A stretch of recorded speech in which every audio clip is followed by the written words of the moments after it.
Olá, bem-vindos a mais uma entrevista aqui com o especialista.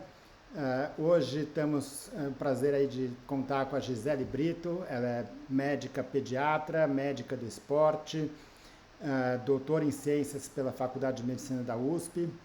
E primeiro, prazer, Gisele, bem-vinda.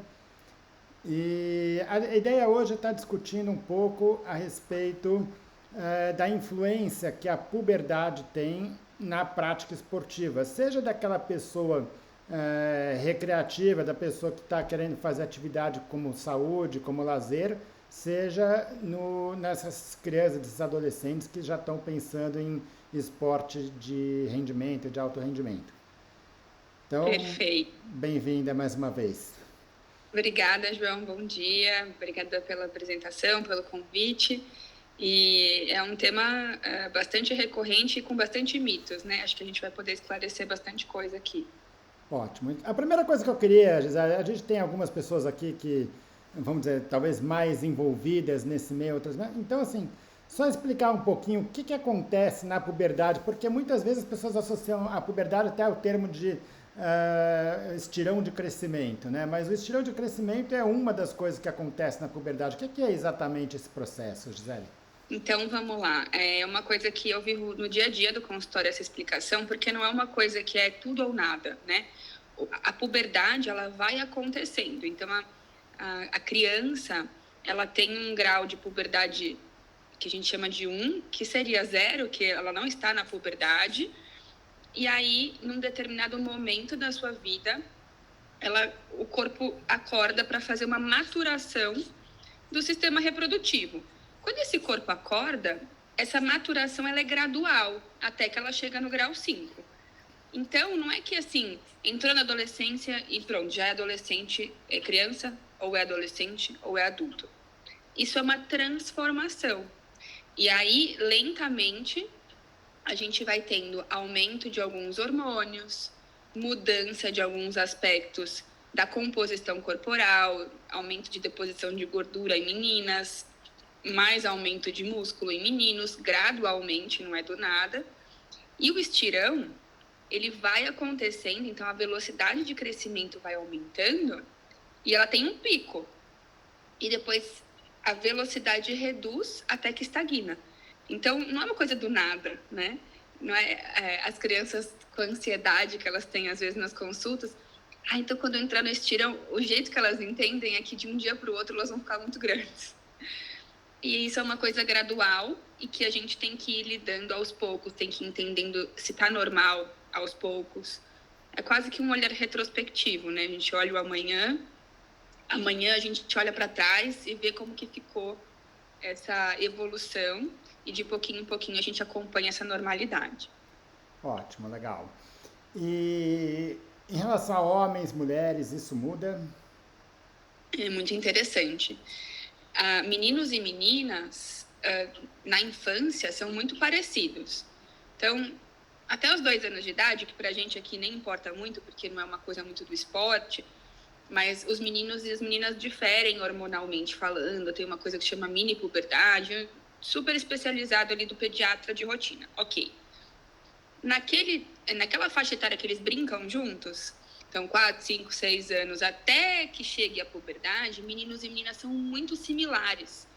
Eles são similares na velocidade de crescimento, na composição corporal, na força. São similares, tem uma discreta diferença. Quando a puberdade chega, essa diferença fica enorme. Então, os meninos começam a acumular muito mais músculo, fazer hipertrofia, ganhar força, ganhar uma estatura mais rapidamente que as meninas. E as meninas ganham, sim, um pouco de força, um pouco de músculo, mas a composição corporal tem mais gordura, é diferente. É um preparo de corpo para o corpo adulto diferente. E passa a crescer menos que os meninos também. Ótimo. E como é que isso vai influenciar, então, na prática esportiva? A gente tem, vamos dizer, por um lado, a prática esportiva. A gente precisa começar falando da prática esportiva, não do atleta, dos adolescentes que têm que fazer educação física, que fazem escolinha de futebol, que fazem, mas não tem nenhuma pretensão de alto rendimento, né? Sim. Como é que isso, o que que muda da criança para um adolescente púbere para depois para um adulto? Então, quando a gente fala da prática recreativa, do mínimo ali para saúde, é uma prática que pode sim ter um intuito competitivo. O esporte por si só tem essa definição, né? Uma competição.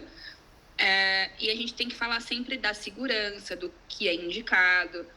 E meninos e meninas, antes da puberdade, poderiam tranquilamente fazer esportes mistos, a brincadeira juntos é saudável. Não que na adolescência não possa, mas essa competição passa a ficar um pouco desleal. Então pode até ser meio desmotivador para as meninas, porque elas passam a perder em aspectos de força ou de velocidade, dependendo da proposta. Então, a separação dos gêneros na adolescência fica um pouco mais evidente, né, quanto à necessidade, né? E da indicação do esporte do pré-púbere para o paciente que já está entrando na adolescência, aí a indicação muda no aspecto competitivo do intuito do esporte. Então, quando a criança é menor, você tem que ensinar o quanto é legal participar das coisas, ensinar o que é cada esporte. A gente está dando coordenação motora para a criança. A gente está ensinando, a gente chama de alfabetização motora, ensinando os movimentos, o reconhecimento do corpo no espaço. Em teoria, o adolescente já aprendeu isso. Então, ele pode aprender o que é treinar, se ele vai querer treinar. Aí é uma outra forma de enxergar o mesmo esporte. Ótimo. E, bom, uma coisa interessante, né? Você falou essa questão da injustiça ou da desigualdade entre É uma homens e polêmico, né, mulheres, João? né? Durante a puberdade. Agora, dentro do mesmo gênero, vamos pegar aqui, você pode ter uma menina que está com 11 anos e já parece adulta, e você pode ter uma menina de 13 anos que parece criança, né? Então, como é que se pode fazer primeiro, para motivar essa criança de 13 anos, que parece uma criança e parece que está jogando com meninas muito mais velhas, e ao mesmo tempo trazer uma segurança. Vamos pegar, por exemplo, um esporte de luta, né? Então, você pegar uma pessoa que é muito mais forte que outra, isso pode ser um problema. E às vezes, há 2 anos atrás, elas estavam juntas, né? Exatamente. Isso é algo que eu lido simplesmente todos os dias, porque todos os esportes enfrentam essa fase de discrepância. Então, a normalidade da puberdade para as meninas é iniciar dos 8 aos 13, dos meninos iniciar dos 9 aos 14. Veja, é muito amplo. Dos 9 aos 14 iniciar a puberdade, um com 9 já iniciou e um com 13 não. É muito longe a idade em número, só que eles são divididos por idade em categorias. E aí eles são obrigados, de certa forma, a fazer esse treinamento juntos. Então, essa motivação acaba sendo afetada mesmo. É muita papoterapia para explicar o que acontece, que depois vai chegar lá. E uma coisa que a gente acaba vendo é que o menos maduro, do ponto de vista da adolescência, ele acaba precisando recorrer à habilidade, porque ele não pode recorrer à força na hora de competir com o amiguinho. E aí ele cria recursos diferentes para alcançar ali aquele objetivo de jogar junto. Então é interessante porque um dia o que tem muito mais força pode acabar ficando para trás, porque ele ganhava só pela força. Só que ele vai ser alcançado nesse aspecto. Legal. Agora, vamos pegar. É uma idade em que muitas vezes, mesmo que você não esteja querendo alto rendimento, em que se tem que aprender a competir, né? A competição é um aprendizado que é válido independente de que carreira que você queira seguir. Você aprender a perder, você aprender a lidar com frustrações, aprender a conviver em grupo e participar de uma atividade em grupo com pessoas diferentes, né? Essa é uma idade em que você tem muito essa condição de aprender. Por outro lado, o que os clubes e as escolas querem? Eles querem ganhar, eles não querem pensar se essa criança vai ganhar daqui a 5 anos. O bom professor da escola é aquele que faz o time ganhar, né? E aí, eventualmente, você pode ter um craque, você pode ter um super referência ali, só que ele, de repente, ele ficou fraco, de repente ele ficou menor. E aí, talvez, naquele momento, ele não sirva para um grupo que está querendo ganhar naquele dia, né? Pode ser que ele vire uma estrela daqui a 5 anos, mas para isso, para o técnico, importa menos agora, né? Como lidar com uma situação dessa? Até pensando numa orientação para quem está organizando a educação física na escola, para quem está organizando, enfim, nos clubes e escolas de futebol. Perfeito, João. Você também trabalhou com altíssimo rendimento, né? Então, a gente sabe de várias nuances. Então, a dificuldade que é chegar lá, a dificuldade que é se manter lá. E quando a gente está nesse caminho, nesse processo, essa pessoa que chegou lá foi um adolescente, foi uma criança, e tem um trajeto tão grande, tão sinuoso, que essa pergunta pipoca a minha cabeça de pensamentos. Então, assim, a primeira coisa é um desafio mesmo ensinar esse caminho, porque uma coisa é a teoria, uma coisa é o que é correto, uma coisa é o que a gente sabe que dá certo ou mais errado, e outra coisa é a pressão que a criança, a família vivem ali do meio. Então, é quase que uma arte a gente se encaixar nessa pressão e nas nossas orientações. Quando a criança está na escola, é um pouco mais fácil ir para a linguagem educacional.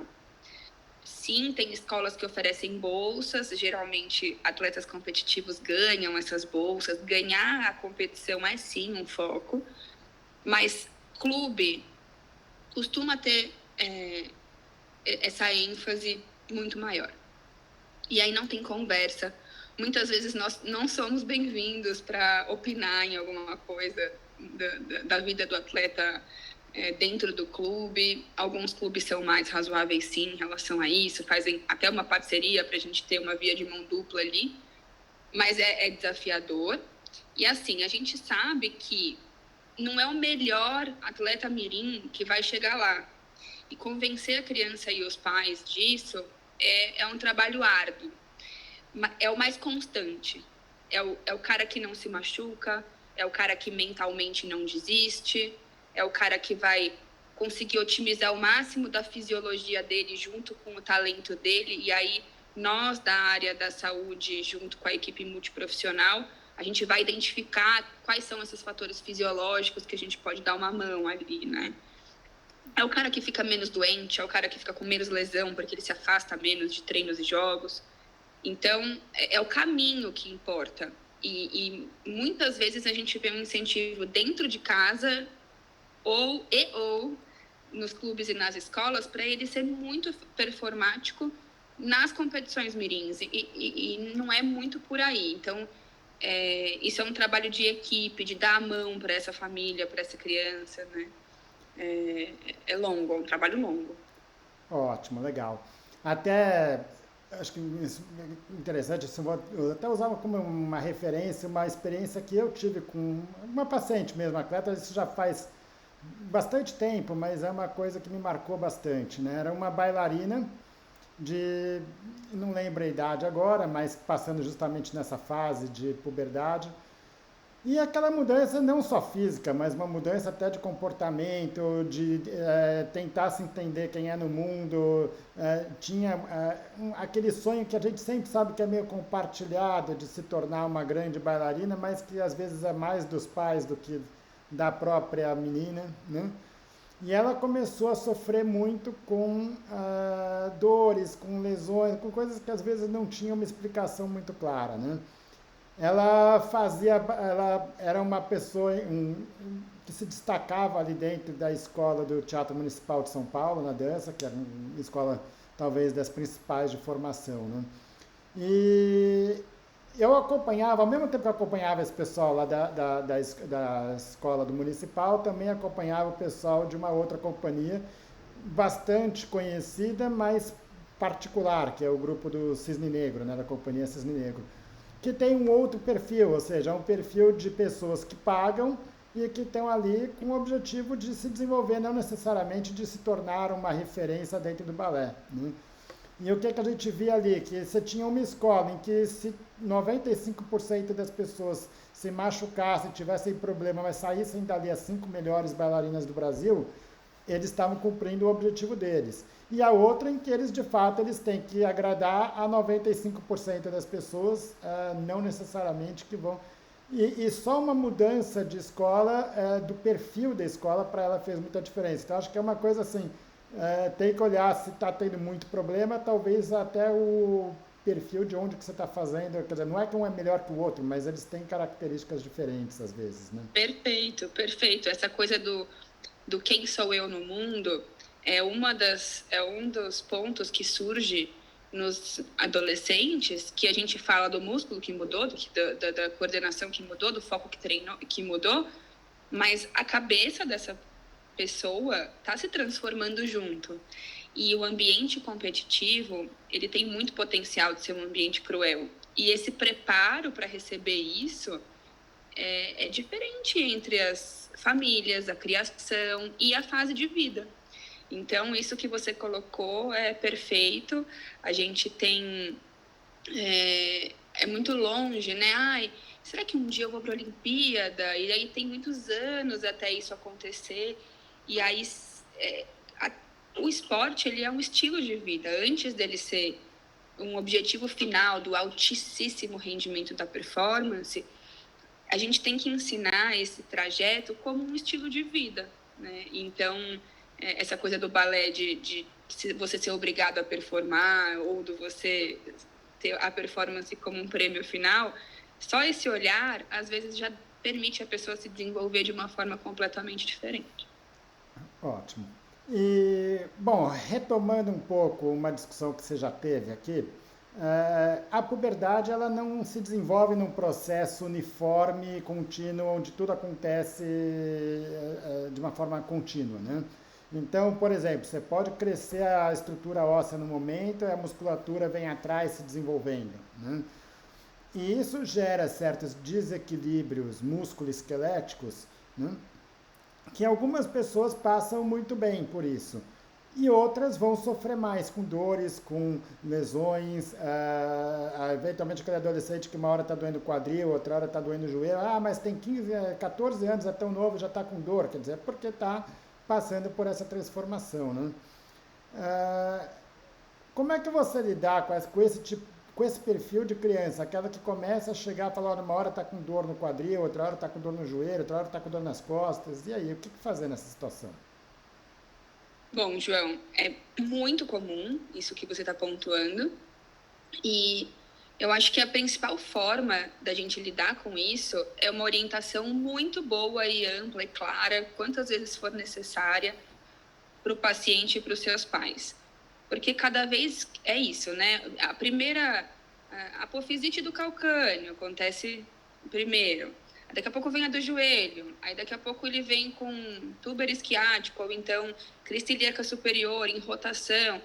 A gente vê que a idade vai passando e os locais de discrepância de crescimento, osso, músculo, tendão, os locais de lesão, eles têm uma idade mais característica e uma progressão mais característica também. E a gente, não é que ele não tá bom, que tá tudo errado, tá tudo horrível. Isso é uma condição que é uma soma do ambiente e do individual.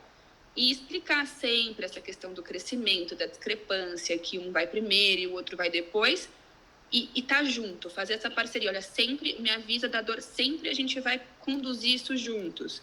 A hora que você tiver que parar, eu vou te avisar, mas a gente vai tentar não parar. E ensinar que isso é um processo natural da fase de crescimento, que uma hora o crescimento vai igualar, que esse número de lesões vai cessar, mas que todos estão sujeitos a ter, porque é uma condição natural. Ótimo. Bom, Gisele, agora vamos só passar então para o outro lado, para o alto rendimento, vamos dizer, 12, 13 anos, você já tem algumas pessoas que de fato, vamos dizer, 7, 8 anos é muito mais difícil de você identificar um talento, né? Com 12 ou 13 anos, de fato, você consegue reconhecer alguns jovens talentos e falar, olha, essa pessoa não que ela vai ser um campeão, mas ela tem potencial para isso, né?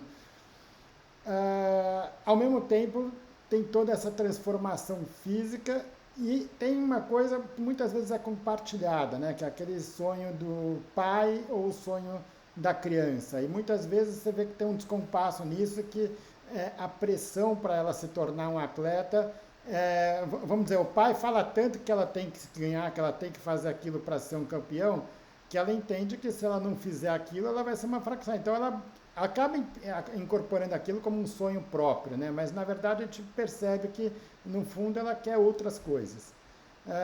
Como é que você trabalha essa relação do atleta médico e a questão do familiar? Porque 12 anos, 13 anos você ainda está muito dependente dos pais, né?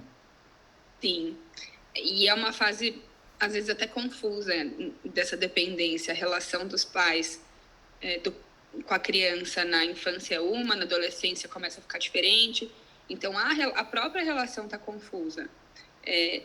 Não é incomum a gente de ver no consultório, esse mês, eu acho que eu atendi um paciente que voltou e não estava mais praticando, o outro me mandou mensagem, olha, a gente queria muito agradecer tudo que você fez por nós do ponto de vista do esporte, mas ele não quer mais nadar.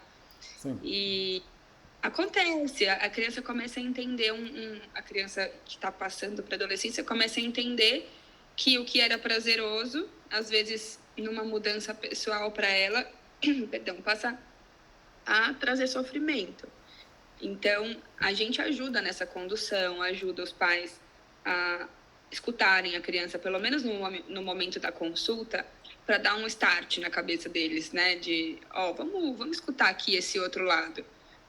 E graças a muita melhora na comunicação, a gente vê cada vez mais pais dispostos a escutarem seus filhos. Alguns esportes, essa especialização ela é feita mais cedo. O reconhecimento do talento ele é feito mais cedo. Então, a ginástica artística é um clássico, a natação é outro clássico. A gente tem alguns esportes que trazem essa especialização para mais cedo. E aí, quando a criança está lá nos 13 anos, ela não consegue muito discernir. Então, esses esportes que trazem a especialização precoce, mesmo que eles não compitam ainda como profissionais, eles já estão inseridos num tipo de treinamento muito intenso. Esses são os adolescentes que têm mais dificuldade de reconhecer o que eles realmente querem da vida. Legal. Até você deu um exemplo aí, eu vou te dar um outro até mais pessoal até. Nessa época da vida aí, o meu esporte era o prancha vela, né, o windsurf. E competi em competições fora do Brasil, tudo isso, né? E tinha um grupo no Rio de Janeiro, especificamente, que era um grupo muito forte, com 3, vamos dizer, talentos ali no esporte. Tinha um treinador, que era, por acaso, o pai de uma dessas pessoas, né? E aí teve uma vez que um deles, esse aí que é o filho do treinador, virou: pai, eu quero sair com meus amigos, enfim, fazer alguma atividade individual. E o pai falou: tudo bem, mas antes você vai sair daqui, eu vou te buscar lá em Niterói, você vai até lá velejando. E aí brigou com o pai, parou de velejar durante um ano, ou não lembro quanto tempo. Era uma referência, vamos dizer, já no esporte, que é um cara que tinha tudo para ser um... E parou tudo. Aí depois do tempo ele resolveu voltar, mas não com o pai treinando, e se tornou, não vou dizer mas um atleta conceituado, um bom nome. Não vou nem dizer competitivo, mas assim, era um cara competitivo, talvez não no nível de grandes eventos olímpicos, assim, mas voltou a gostar do esporte de uma forma diferente, né? E a lição que eu vejo muito desses casos é que às vezes você pode ter uma promessa esportiva, ele pode parecer que vai... E ele não vai deixar de ser, porque ele, de repente, tem que pisar um pouco no freio. Quer dizer, tem alguns momentos em que acho que a gente tem que dizer que menos é melhor, mesmo que você queira fazer aquele cara ser um campeão. Quer dizer, ele pode ser que daqui a diminui esse ano que vem ele vai voltando e ele vai conseguir chegar no nível até de seleção brasileira, de nível olímpico, tendo diminuído um pouco mais e não brigado com uma realidade que ele não vai conseguir brigar, né? Perfeito. É difícil explicar isso para eles, mas é uma verdade. Legal. Gisele, acho que foi uma discussão legal, queria te agradecer. Vamos ter alguns outros vídeos aí buscando um pouco essa discussão da criança, da adolescente, prática esportiva. Temos alguns conteúdos escritos sobre isso também. Mais uma vez agradecer a você e todo mundo que acompanhou a gente está aqui. Eu que agradeço. Obrigada. Obrigado e bom dia. Bom dia.